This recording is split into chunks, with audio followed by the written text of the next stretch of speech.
हमारे channel are के study point में आप सभी का स्वागत है दोस्तों। आज इस वीडियो में हम पढ़ने वाले हैं एनसीईआरटी गणित कक्षा 10वीं का प्रश्नावली 3.2 के क्वेश्चंस।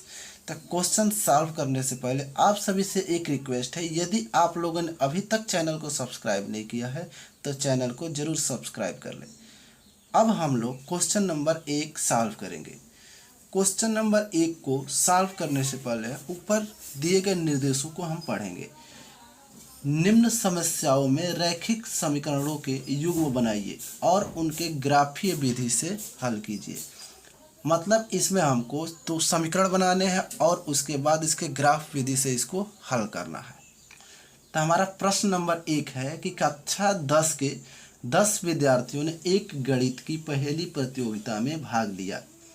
यदि लड़कियों की संख्या लड़कों की संख्या से 4 अधिक हो तो प्रतियोगिता में भाग लेने के लिए लड़कों और लड़कियों की संख्या ज्ञात कीजिए। इस दिए गए प्रश्न में एक पहेली प्रतियोगिता में 10 विद्यार्थी भाग ले रहे हैं। प्रथम कंडीशन के हिसाब से 10 विद्यार्थियों में चूंकि विद्यार्थी सिर्फ लड़का भी हो सकता है, सिर्फ लड़की भी हो सकती है और लड़का और लड़की दोनों भी हो सकते हैं। अर्थात इस प्रश्न में जो है कि लड़का और लड़के दोनों की बात की जा रही है। इसका मतलब कुछ लड़के और कुछ लड़कियों को मिला के 10 विद्यार्थी है। अर्थात इस प्रश्न को सॉल्व करने से पहले हम दो चीज़ें जो है कि ध्यान में रखेंगे कि कुछ लड़कों की संख्या और कुछ लड़कियों की संख्या कुछ मान लेंगे हम। तो इस हिसाब से हम पहले लिखेंगे कि माना पहले प्रतियोगिता यहाँ पे पहेली प्रतियोगिता,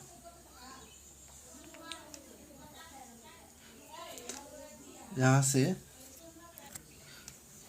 माना पहेली प्रतियोगिता में भाग लेने वाले लड़कों की संख्या x हमने मान लिया है और यहाँ पे तथा लड़कियों की संख्या y हम मान लिए हैं।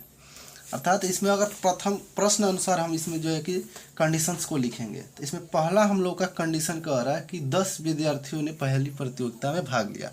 तो विद्यार्थियों में चूँकि लड़का और लड़की दोनों आएंगे, इसका मतलब x और y दोनों मिल के 10 है।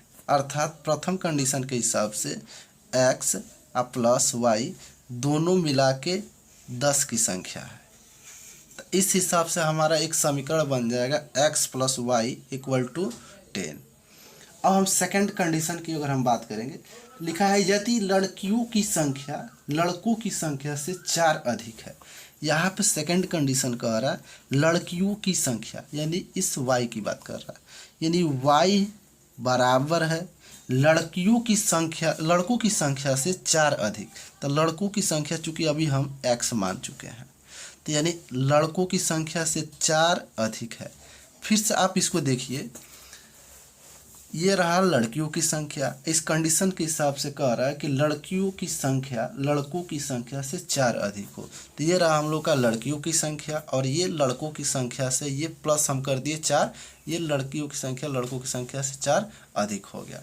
इस प्रकार हमको यहाँ पे दो जो है कि इक्वेशन मिले हैं, x plus Y equal to 10, यहाँ पे इक्वेशन फर्स्ट बनाएंगे और यहाँ पे जो है कि y equal to X plus 4 equal 4। तो इसको हम पहले थोड़ा सा सॉल्व कर लेंगे, इसको पक्षांतर कर देते हैं। तो यहाँ से y minus X equal to 4 हो जाएगा। यहाँ से जब x जब LHS में जाएगा LHS में जाएगा तो यहाँ पे माइनस एक्स हो जाएगा। तो इसको हम इक्वेशन सेकंड बना लेते हैं। अब इस इक्वेशन को अब हम जो है कि ग्राफ विधि से हल करेंगे, ग्राफ में पहले प्रदर्शित करेंगे। तो इसके लिए हम पहले पॉइंट टेबल बनाएंगे। ये हम लोगों का पॉइंट टेबल है। इस पॉइंट टेबल को बनाने के लिए हमने यहाँ पे सर्वप्रथम x का मान जो है कि 0 किया हुआ है। यानी जब हम यहाँ पे x का मान 0 करेंगे तो यहाँ से हो जाएगा, यहाँ पे हम सॉल्व कर लेते हैं। तो 0 प्लस वाई इक्वल टू 10। तो यहाँ से हम y का वैल्यू यहाँ से हमको 10 मिल रहा है, तो वही y का मान यहाँ पे 10 रख दिया गया है। फिर एक बार हमने क्या किया, y का मान 0 कर दिया है। तो जब यहाँ से जब y का मान हम 0 करेंगे तो यहाँ से x का मान पूरा 10 हो जाएगा। तो x वाला चार्ट तो यह है, तो x का मान हम 10 यहाँ पे लिख दिए हैं। फिर इसमें भी वही काम हुआ है, एक बार x का मान 0, एक बार y का मान 0। हम आपको बता दें कि पॉइंट टेबल निकालने का ये सबसे आसान तरीका होता है। एक बार x को 0 कीजिए, अब सेकेंड स्टेप में एक बार y को 0 कर दीजिए, जो वैल्यू आता है उसको बस पुट कर देना है, यही हमारा पॉइंट टेबल बन के तैयार हो जाएगा। तो इसमें भी वही हुआ है, x बराबर 0 एक बार रख दिया गया, तो यहाँ से y का मान सीधा सीधा 4 यहाँ पे मिला, जिसको हम यहाँ पे y के मान में रख दिए हैं। फिर एक बार y का मान 0 कर दिए, तो y का मान जब हम यहाँ पे 0 करेंगे तो यहाँ से y का मान -4 होगा। देखिए यहाँ पे जब y माइनस जब 0 करेंगे x के जगह पर, सॉरी y के जगह पर, तो 0 - x = 4 हो जाएगा। तो यहाँ से चूंकि -x का वैल्यू जो है कि 4 हो रहा है, इसलिए हमारा x का जो वैल्यू होगा वो -4 होगा, जिसको हमने यहाँ पे पुट कर दिया है। ये हम लोग का पॉइंट टेबल बन के तैयार हो गया है। अब चूंकि इसी पॉइंट टेबल को हमको ग्राफ पे दिखाना है, तो यहाँ से आपको दिख रहा होगा कि यहाँ पे 4 पॉइंट आपको दिख रहा होगा। जैसे इसमें जो है कि 2 पॉइंट है, 0, 10 और यहाँ से 10, 0। हम आपको बता दें कि ये कोऑर्डिनेट लिखने से पहले हमें सबसे पहले भुज और कोटि पे ध्यान देना है। मतलब एक x एक्सिस पर और एक y एक्सिस पर, मतलब सबसे पहले इसको, जैसे कहने का मतलब ये भुज होता है और ये कोटि होता है, तो इसको x कहते हैं, इसको y कहते हैं। इसमें भी जो है कि 2 पॉइंट हमको मिलेंगे, 0, 4 और 1, -4, 0। यानी पहले हम x का मान लिखेंगे, फिर सेकंड में y का मान हम लिखते हैं।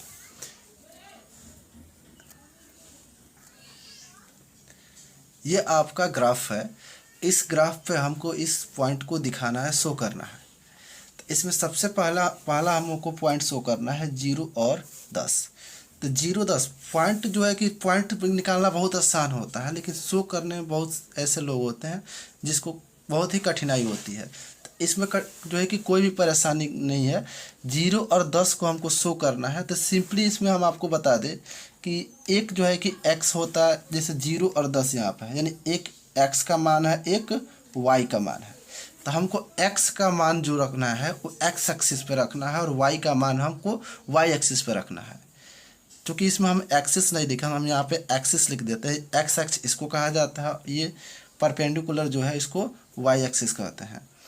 इसको y डैश कहेंगे और इसको x डैश कहेंगे। तो ये हमारा एक्सिस हो गया। तो हम x वाले वैल्यू को x एक्सिस पर और y वाले वैल्यू को y एक्सिस पर रखेंगे।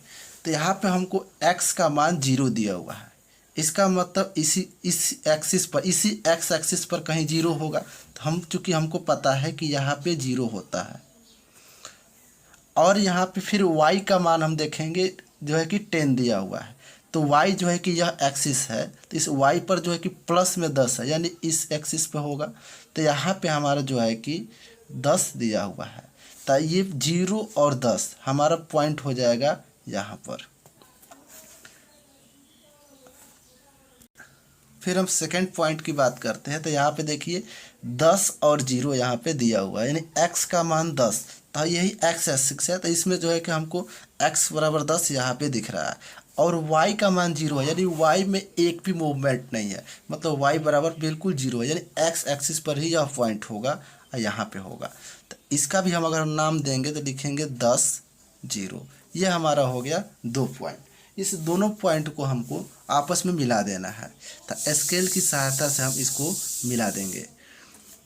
तो यहाँ से हम इसको इस प्रकार मिला देते हैं।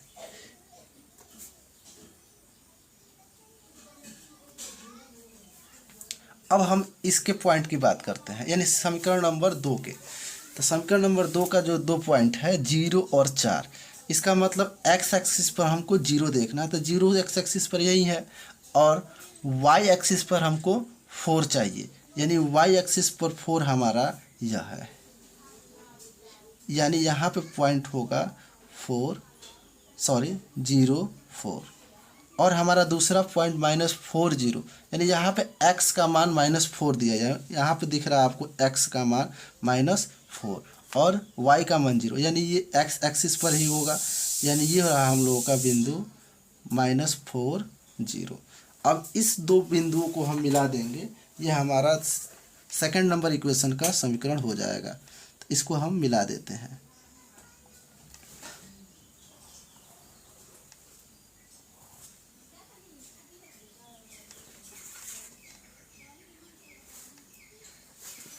ये हम लोगों का रहा ग्राफ। इस ग्राफ में हमको यहाँ पे जो है कि दो क्रॉस बिंदु मिल रहा है। इसी क्रॉस बिंदु को हमको बताना है कि आंसर कितना होगा। तो हम इसको एक सॉल्व करके भी जो है कि एक्स और वाई का मान हम बता सकते हैं। अब हम समीकरण 1 तथा समीकरण 2 को सॉल्व करके एक्स और वाई का मान निकालें, जैसा कि प्रश्न में पूछा गया है। तो हम इसमें क्या करते हैं, देखिए यहाँ पे x और यहाँ पे -x है, और हम इस दोनों समीकरणों को ऐड करते तो x और x कट जाएगा और y हमारा मान निकल जाएगा। तो हम लिख देंगे यहाँ पे कि समीकरण 1 तथा 2 को जोड़ने पर, तो हम लिख देंगे समीकरण 1 प्लस समीकरण 2। तो यहाँ से हम समीकरणों को जोड़ते हैं इस प्रकार, x + y = 10, और इसको चाहे तो आप जो है कि पक्षांतर करके लिख सकते हैं। तो इसको हम -x + y भी लिख सकते हैं = 4, और इस दोनों समीकरण को हम यहाँ पे जोड़ देंगे। तो यहाँ से देखिए x कट जाएगा और ये y 2y बचेगा, और यहाँ पे 10 और 4 14 हो जाएगा। यहाँ से जब हम इसको पक्षांतर करेंगे तो ये 2 भाग में चला जाएगा, यानी y = यहाँ पे हो जाएगा 2 7 14, यानी y का मान हमारे यहाँ से 7 मिल जाएगा। फिर y का जो वैल्यू है समीकरण 1 या समीकरण 2 किसी में भी रख देंगे, हम लोग का मान निकल जाएगा। जैसे समीकरण 1 में y लिख देते हैं, यहाँ पे y का मान समीकरण 1 में रखने पर, तो समीकरण 1 में रख के हम x का मान निकाल लेंगे। तो x जब समीकरण 1 में रखेंगे तो ये x + 7 = 10 हो जाएगा। फिर हम यहाँ से 7 का जब पक्षांतर करेंगे RHS में लेके जाएंगे तो ये x = 10 - 7 हो जाएगा, और यहाँ से x = 3 प्राप्त होगा, यानी x का मान 3 तथा y का मान 4 हमको प्राप्त हो गया। अर्थात इसमें लड़कों की संख्या 3 होगी और लड़कियों की संख्या 7 होगी। लड़कों की संख्या 3, लड़कियों की संख्या 7। इस प्रकार हमारा पहला क्वेश्चन समाप्त होता है। हमारा दूसरा प्रश्न है कि 5 पेंसिलें तथा 7 कलमों का मूल्य 50 रुपया है, जबकि 7 पेंसिल तथा 50 कलमों का मूल्य 46 रुपया है। एक पेंसिल का मूल्य तथा एक कलम का मूल्य ज्ञात कीजिए। इस प्रश्न में हम एक कलम तथा एक पेंसिल का मूल्य हम पहले x और y मान लेंगे, जैसा कि यहाँ पे लिखा गया है कि माना एक पेंसिल का मूल्य x रुपया तथा एक कलम का मूल्य y रुपया। तो ऐसे प्रश्न में हम प्रश्नानुसार जो कंडीशन दिए गए हैं पहले कंडीशन को लिखेंगे। तो पहले कंडीशन के हिसाब से कह रहा है 5 पेंसिलें तथा 7 कलमों का मूल्य, यानी हम यहाँ पे 5 सर्वप्रथम हम 5 पेंसिलों का मूल्य हमारा यहाँ पे, क्योंकि एक पेंसिल का मूल्य x है तो 5 पेंसिल का मूल्य हो जाएगा 5x। फिर आगे कह रहा 7 कलमों का मूल्य, यानी 7 कलम यहाँ से हो जाएंगे 7y 7 कलमों का मूल्य, यानी 5x + 7y = 50। According to question ये 5x + 7y = 50। अब हमारा सेकेंड स्टेप कह रहा है कि 7 पेंसिलें, यानी अब सेकेंड स्टेप में कह रहा है कि 7 पेंसिलें तथा 5 कलमें, यानी 7 पेंसिल का दाम यहाँ से हो जाएगा 7x और 5 कलम का दाम हो जाएगा 5y। क्योंकि एक कलम का जो है कि दाम y रुपया है तो 5 कलम का 5y हो जाएगा, हम गुणा कर देते हैं। तो यहाँ से जो है कि इस दोनों का जो है कि योगफल दिया है 46।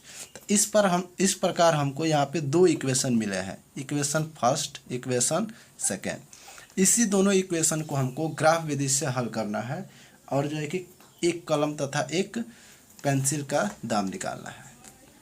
तो इस इक्वेशन को हम ग्राफ विधि से सॉल्व करने के लिए 2 पॉइंट टेबल बनाएंगे। अब यहाँ से हम पॉइंट टेबल बनाएंगे, एक बार हम x का मान 0 करेंगे और एक बार y का मान हम 0 करेंगे। तो जब हम यहाँ से x का मान हम जब 0 करते हैं तो यहाँ पे 5x पूरा 0 हो जाएगा और बचेगा 7y = 50। तो यहाँ से हो जाएगा y बराबर 50, जो है कि 7 जो है कि बटा में चल जाएगा 50 के। तो 7 से जब भाग देंगे 50 में तो 7.14 समथिंग कुछ आएगा। तो यहाँ पे हम भर देंगे 7.1 और 14 नहीं दिखते हैं। अब यहाँ से हम क्या करें, एक बार हमको y का मान 0 करना है। तो जब यहाँ पे y का मान हम जब 0 करेंगे तो ये पूरा वैल्यू 0 हो जाएगा और सीधा 5x बराबर 50 बचेगा। यहाँ से जो है कि 5 को जब 50 के नीचे लेके जाएंगे, मतलब बटा में लेके जाएंगे, तो जब भाग देंगे तो यहाँ से 5 10 जो है 50 होता है। तो यहाँ से x का मान 10 मिलेगा, जिसको हमने यहाँ पे पुट कर दिया है। अब इसमें हम देखेंगे, इसमें भी हमको एक बार x का मान 0 करना, एक बार y का मान 0 करना है। यहाँ से जब हम x का मान 0 कर रहे हैं तो यहाँ से y का मान हमको 9.2 मिलेगा। इसलिए 9.2 मिलेगा क्योंकि 5 से जब हम डिवाइड करेंगे 46 को तो 9.2 बार में डिवाइड हो जाएगा। अब हम y का मान हम यहाँ पे जब 0 करते हैं तो ये 7x बराबर 46 बचेगा, जो 7 बटा में जब जाएगा तो 7, जब यहाँ से हम डिवाइड करेंगे 7 से जब इस 46 में, तो यहाँ पे 6.5 यहाँ पे आ जाएगा। ये हम लोग का पॉइंट टेबल तैयार हो गया। अब हम इसके आगे ग्राफ खींचेंगे। ये रहा हम लोगों का ग्राफ। इस ग्राफ में हम इस पॉइंट टेबल के माध्यम से हम इस पे पॉइंट शो करेंगे। तो यहाँ पे पहला हम लोग का पॉइंट होगा 07.1। तो ये 07.1 को इस ग्राफ पे हमको शो करना है। तो इसमें x का मान 0 है और y का मान 7.1 है। इसका मतलब ये x एक्सिस पर ये बिंदु नहीं होगी क्योंकि x का मान 0 है। y एक्सिस पर होगी 7.1 पे, यानी यहाँ पे इस एक्सिस में देखेंगे कि 7.1 कहाँ है। तो चूँकि यहाँ पे 7 और 8 के बीच में, यहाँ पे 7 के पास ही समथिंग होगा, तो मान लेते हैं कि यह पॉइंट 7.1 है। और आगे नेक्स्ट में हमको पॉइंट लिखना है 10 0, यानी x का मान 10 होगा और y का मान 0 होगा। इसका मतलब ये जो पॉइंट होगा इस सिर्फ x एक्सिस पर होगा, y एक्सिस पर नहीं होगा क्योंकि मान 0 है। तो x एक्सिस पर हमारा मान होगा 10 0। तो ये हमारा रहा x एक्सिस पर 10, ये हम लोगों का ये 10 रहा। तो इसको लिख देते हैं 10 0। इस पॉइंट को भी हम लिख देंगे यहाँ पर, चलिए हम बाद में लिख देंगे। अब हम लोग इसके आगे थोड़ा सा बढ़ेंगे, इस पॉइंट टेबल पे ध्यान देंगे। तो यहाँ पे पॉइंट हम लोगों का है 0.9.2, यानी x का मान 0 और y का मान 9.2, यानी y का मान y एक्सिस पर ही हमारा जो है कि पॉइंट होगा 9.2। यहाँ पे देखिए ये 9 और 10, यहाँ पे 9 के पास ही जो है कि 9.2 होगा। तो हमने मान लिया है कि यहाँ पे 9.2 है। अब इसके आगे अगला पॉइंट है 6.5 एंड 0। तो 6.5 x एक्सिस पर होगा, यानी 7 और 7 के बिल्कुल सेंटर में होगा। ये हम लोग का होगा 6.5 और 0। सारे बिंदु हमने इस पे ड्रा कर दिए हैं। यहाँ पे है 6.5 और इसको हमको क्या करना है, स्केल के माध्यम से हमको बस इसको मिला देना है। ये हम लोगों का रहा ग्राफ, संपूर्ण ग्राफ। इसमें हमने सारे बिंदुओं को मिला दिया है और यहाँ पे मिलाने के बाद इस पॉइंट पे जो है कि दोनों बिंदुएं काट रही है। तो चूँकि इस प्रश्न में कहा गया था कि इसको जो है कि ग्राफ विधि से सॉल्व की, तो यही हमारा ग्राफ विधि है। ग्राफ खींचने के बाद जिस बिंदु पर ये दोनों लाइनें काटेंगी वही हम लोग का सॉल्यूशन होगा। तो यहाँ पे चूँकि दोनों जो है कि रेखाएं यहाँ पे काट रही है, इसका मतलब इसको हम यहाँ से अगर हम ड्रा करें मिलाए तो यहाँ पे 3-5 बिंदु पर यह दोनों रेखाएं काट रही है। तो ये 3 और 5 जो होगा यही हम लोग का सॉल्यूशन होगा, यानी x का मान यहाँ पे 3 है और y का मान यहाँ पे 5 हमको प्राप्त हो चुका है। तो यहाँ से चूँकि हम अभी प्रश्न को शुरुआत में हमने कि x जो है कि पेंसिलों की संख्या को माने थे और y जो है कि कलमों की संख्या को माने थे, तो यहाँ से एक कलम तथा एक पेंसिल का मूल्य निकल चुका है।